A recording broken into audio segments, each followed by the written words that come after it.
Firstpost reports from the world's second largest continent.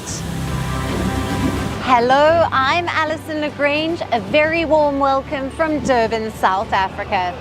We get you the news and the newsmakers from Africa. From elections to climate change to innovations and opportunities. As the world's attention shifts, we report from Africa, the heart of the global south. Join me every weekday live on Firstpost.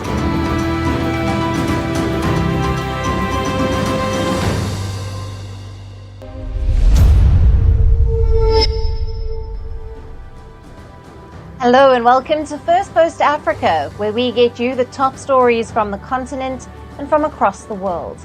I'm Alison Lagrange, coming to you live from Durban, South Africa. First, let's take a look at the headlines. Israelis strike after massive protests in Tel Aviv. Jerusalem and other cities demanding the government to secure the release of hostages after bodies of 6 captives were recovered. Massive explosions rock Kiev and other Ukrainian cities as Russia launched a barrage of missiles, sparking fires and damaging homes and infrastructure. German Chancellor Olaf Scholz urged mainstream parties to maintain the firewall against far-right AfD after the party made record gains in 2 regional elections in the East. And Chinese President Xi Jinping hosts the welcome ceremony for Cyril Ramaphosa at Beijing's Great Hall of the People as the South African president arrives ahead of the China-Africa Cooperation Summit. And the British government will probe surge pricing after furious Oasis fans faced huge hikes in ticket prices for the British pop band's reunion tour next year.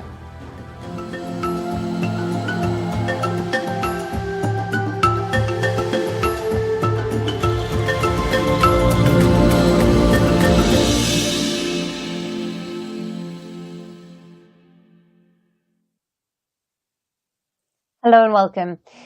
Let's take a look at our top story. After days of chaos, confusion and uncertainty, South African beauty queen Chidimma Adetshina finally has a crown on her head.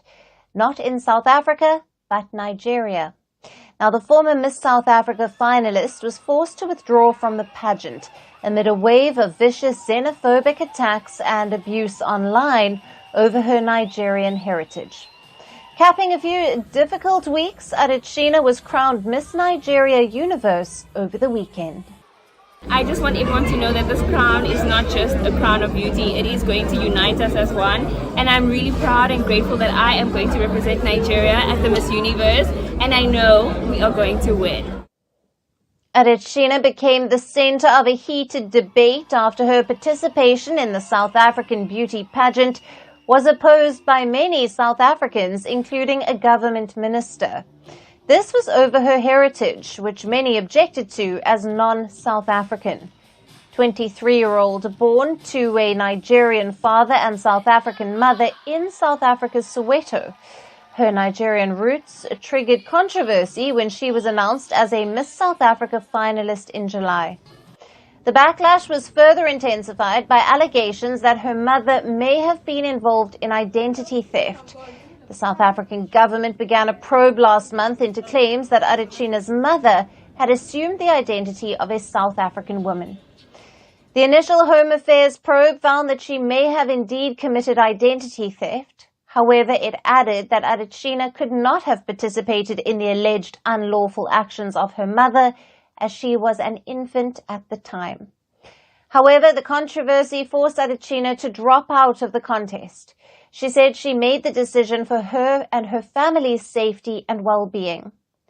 But after hearing her story, the organizers of Miss Universe Nigeria invited her to participate in their contest and to represent her father's native land on the international stage. This journey has been a tough journey for me, and I am so proud of myself, and I'm really grateful for all the love and the support. I I just don't even know what to say. I think the excitement, the emotions are really everywhere right now, but I'm just like really grateful for both countries and Africa in general, because the love and support was not only coming from South Africa or Nigeria, it was coming from Ghana, literally every single way as well. And I'm so proud and I'm so happy. Adetshina will now represent Nigeria at the Global Miss Universe pageant in Mexico in November. Many are taking to social media to celebrate her success. However, some have alleged the Miss Nigeria contest was rigged and biased. They have raised questions on why Adetshina has been crowned over others who have lived in Nigeria their entire life. The incident has also brought into view the animosity between the citizens of South Africa and Nigeria. The two African powerhouses have often been at loggerheads due to competing economic and cultural influence, but this has also spiraled into violence and xenophobia.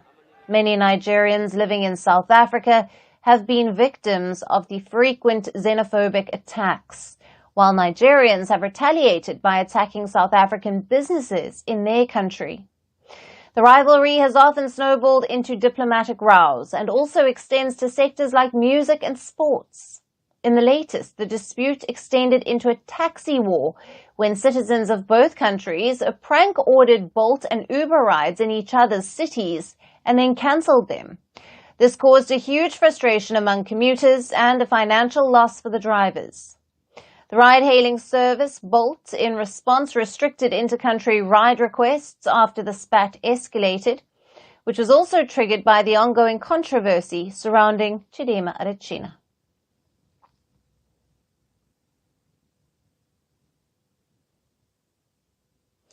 And staying on with Nigeria, with an estimated population of over 9 million people, Lagos is Nigeria's largest city. In fact, it is also the largest city in sub-Saharan Africa and one of the most densely populated cities in the world. The city is Nigeria's financial, cultural and educational center. But in recent years, the Nigerian megacity has also become a center of tragedies. Now, this year, Lagos has seen a building collapse once every 2 weeks. The situation is so worrying that the city has been dubbed the building collapse capital of Nigeria. At least 90 buildings have collapsed in the last 12 years, leaving over 350 people dead. These incidents that have been on the rise have not just raised serious concerns, but have also exposed glaring lapses by the government and contractors.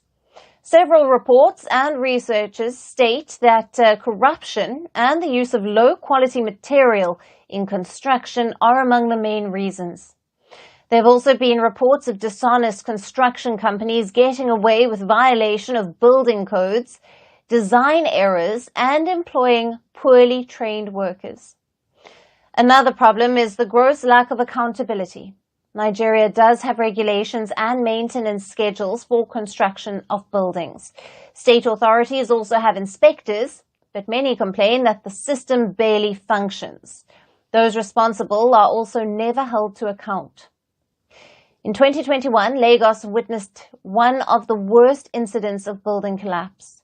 A 21-story block of luxury flats, which was under construction, collapsed and left 42 dead. Evidence from the state government shows that the developer flouted building permits. The structure was originally approved for 15 stories and not 21. 3 years on, the investigation report is still pending with the state governor. The building compound remains shut, with nobody allowed inside other than state government officials. A panel of experts reportedly finalized a list of recommendations after the investigation. However, it has still not been made public. The judicial official who investigated the 2021 collapse came down heavily on the government, blaming its agencies that were supposed to approve and supervise the plans and construction of irresponsibility and negligence. As population in Lagos booms, the demand for housing and commercial buildings is also rising rapidly. There are 3 agencies involved at multiple stages of construction in the city. The first is the Lagos State's Physical Planning Permit Agency. Now, this agency needs to approve plans before the work can begin. The next is Lagos State Building Control Agency, which looks at the site and carries out checks at every stage of construction. The third is the Standards Organization of Nigeria, that makes sure only suitable and approved building materials get to the market. But people say these procedures are not followed on most occasions. They have been accused of accepting bribes to fake certificates and approvals. The agencies, however, dismiss these allegations and blame a lack of resources. The state's building agency has also been accused of not taking any action, even when violations are identified after a collapse. Several experts say those involved usually use political influence to get away. So far, 19 buildings have collapsed in Lagos this year. If the number gets any higher this year, the city could see the highest number of building collapses in the past decade. Innocent Nigerians, especially construction workers, are paying the price of rampant corruption and civic apathy in the Nigerian megacity of Lagos, while those responsible use money and muscle power to evade the law.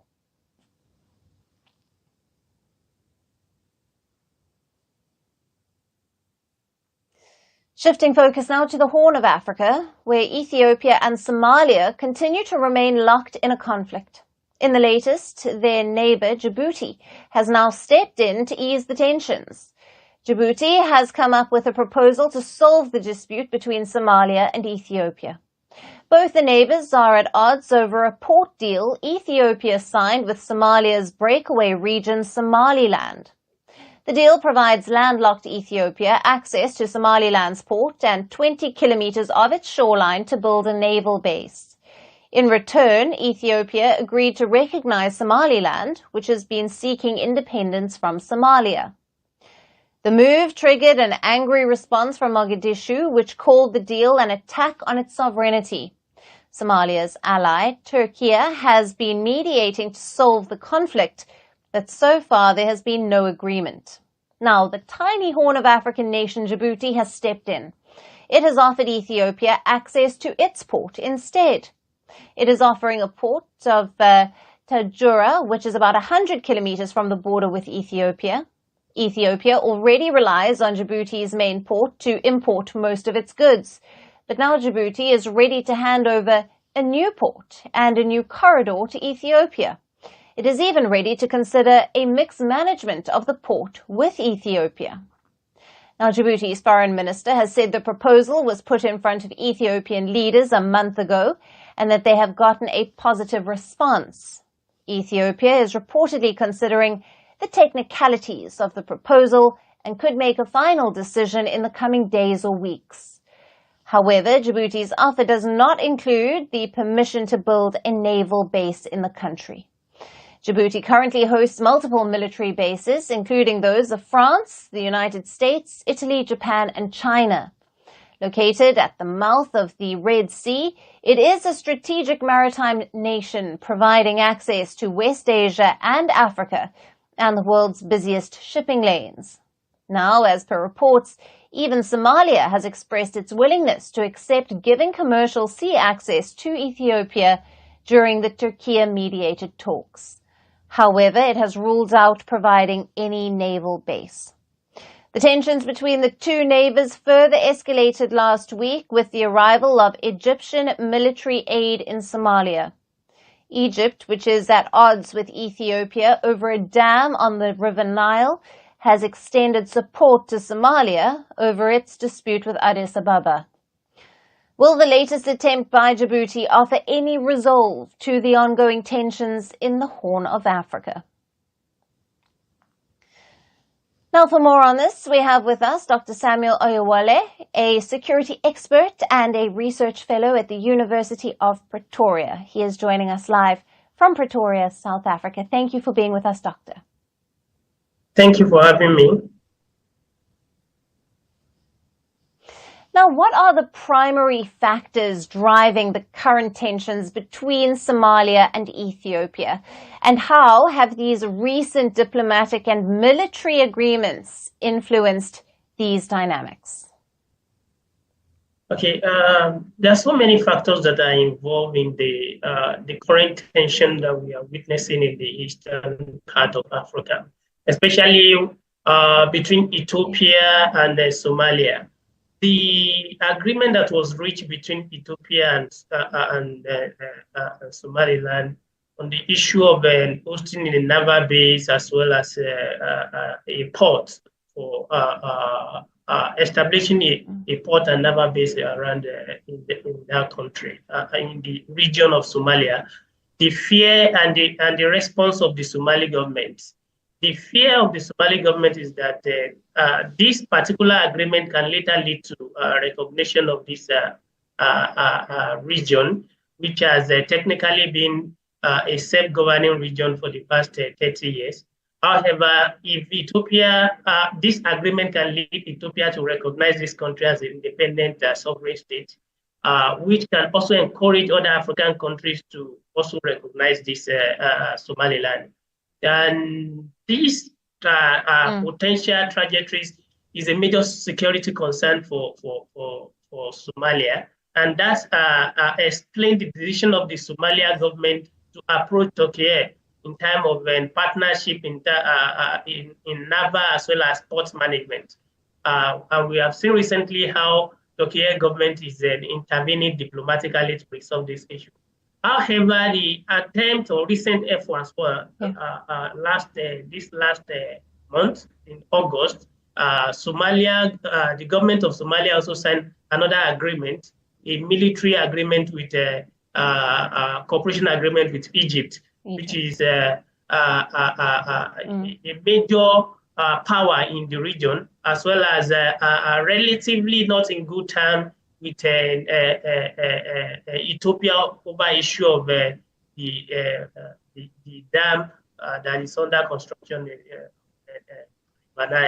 which has been a subject of debate and concern, security concern between the two countries. So this security agreement with Egypt and which involve establishing a military base in the region. Again, before now, the government of Somalia have announced their decision to withdraw, informing Ethiopia of the need to withdraw its troops in the country. Ethiopia currently have between 5,000 to 7,000 troops in Somalia, supporting the government of Somalia in its war against Al-Shabaab and other insurgent groups around the region. And again, Ethiopia play a major role in liberating African Union initiative, peacekeeping initiative in Somalia over the years. However, this recent development with issue of Somaliland is changing the relationship between these two countries. Yes. Yes, Doctor, and plenty of factors at play here. Now, how might Djibouti's offer to grant Ethiopia access to the port of Tajura influence the ongoing tensions between Somalia and Ethiopia? Okay, this particular offer is likely to down tension between Ethiopia and Somalia because it's a way of is an offer that substitutes detention with cooperation.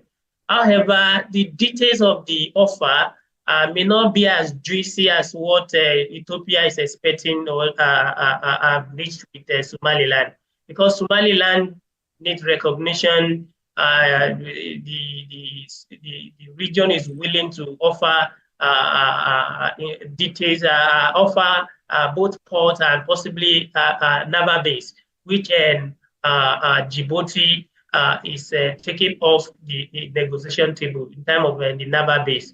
So already Djibouti has the military presence or military bases of the Chinese, the US, and French, which is already significant. So the agreement, the available information on the agreement does not show that the Djibouti agreement include naval base, of which Ethiopia, besides the fact that Ethiopia is interested in having access to the sea for economic reason, is also important for strategic and military reason. So we can't say for now how this will go down well with the government of Ethiopia, whether this will be satisfactory enough to consider the economic benefit of the port that has been offered by Djibouti, or the military interest will also be of issue of concern to them, because it's not just limited to importing consumer goods or civilian waste or products. Military assets, shipping route and naval operation is very critical to importing sensitive military assets into Ethiopia, as well as maintaining Ethiopia's presence and protecting the ports as well. It will not be easier for Ethiopia to protect its interest in that region without having military base around that. So it's a complex situation for Ethiopia as well as the countries in the region. And what are the potential economic and geopolitical implications of this move for the Horn of Africa region in general? Well, there are so many things that we can identify in this area. In terms of geopolitics, the tension, proper management of the tension can actually resolve many of the geopolitical complications that can arise as a result of this issue. Because if this issue is not properly managed, we can see that more neighboring countries are taking interest in the African domain, that is Egypt, as well as in the Arabian Peninsula. Countries like Saudi Arabia, UAE, the rest of them are taking interest in this particular issue. I will not be surprised if this situation is not properly managed, that countries like Russia, China, and the US and other Western countries may also become more active in this issue. In terms of economy, the economic implication of having a cooperative, a joint management of this port, or Ethiopia having this port, we also expand this economic benefit of this maritime domain for the region, because there's more likely to have more investment, given that Ethiopia has more stake and more financial strength in the region compared to other countries in that area. It's more likely to invest more and attract more investment to expand that kind of port and then boost trade in the region. So, but if the tension is not properly managed, geopolitical consequences of this may be more damaging than the economic benefit that can have. Doctor, thank you very much for being with us on First Post Africa. As always, great to speak with you. Thank you for having me.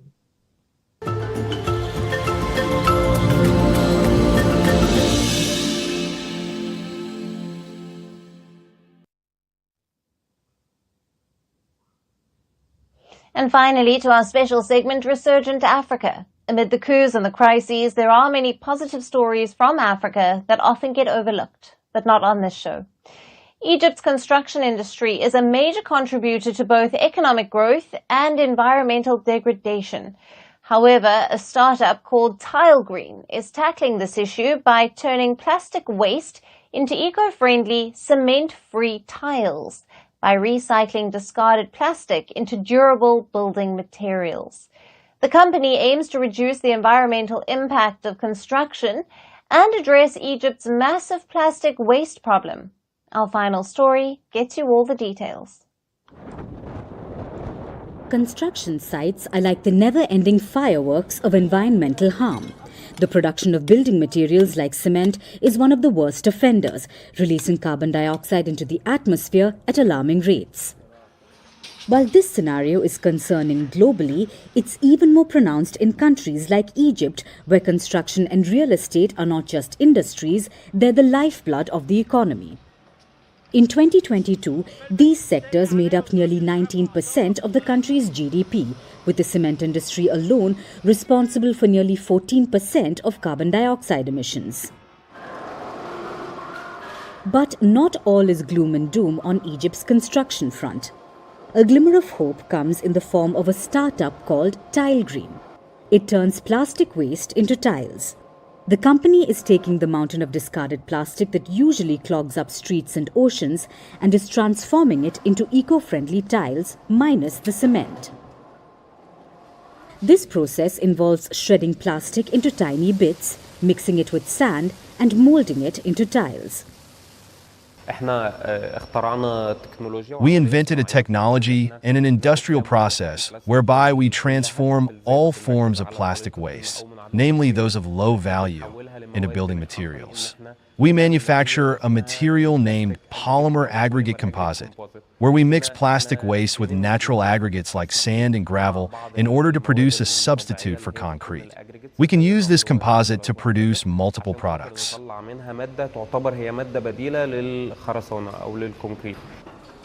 The result? A product that's both kinder to the environment and a potential game changer for the construction industry.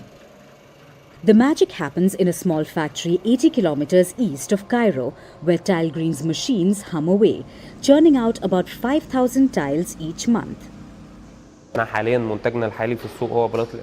We are currently producing interlocking tiles, but our technology can allow us to produce building bricks, floor tiles, pillars, different precast products, as well as urban furniture.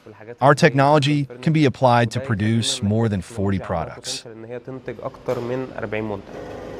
These aren't just any tiles, they are interlocking, durable, and most importantly, they don't contribute to the carbon dioxide nightmare that traditional cement tiles do. Egypt churns out a staggering 4.5 million tons of plastic waste annually, with only about 10 to 15% being recycled. Egypt produces around 4.5 million tons of plastic waste a year. The recycling rate is somewhere between 10 and 15%. This is a good rate compared to recycling rates in other neighboring countries, but it shows that there is still a huge gap in recycling and that plastic waste ends up reaching undesirable places. The rest, it either litters the streets or worse, ends up in the Mediterranean, contributing to Egypt's dubious honor of being responsible for 43% of the plastic waste dumped into the sea each year. Tile Green's mission, therefore, is twofold. One, to offer a sustainable alternative to traditional building materials, and two, to tackle Egypt's ever-growing plastic waste problem head-on. Since launching, Tile Green has caught the attention of local real estate developers and multinational companies in Cairo looking to reduce their carbon footprint. The company's eco-friendly tiles have been used in several pilot projects, with more on the horizon. And while the startup's journey has been impressive so far, experts believe there's more to be done. Some argue that startups like Tile Green need stronger government support to scale up, along with increased awareness among developers about the green materials available in the market. While the construction industry remains a significant contributor to environmental degradation, companies like Tile Green are proving that innovation and sustainability can indeed coexist. By turning Egypt's plastic problem into an opportunity, they're not just building tiles, they're laying the foundation for a greener future. And that's it on the show for today. We will see you again tomorrow at the same time. Thank you for watching, and goodbye.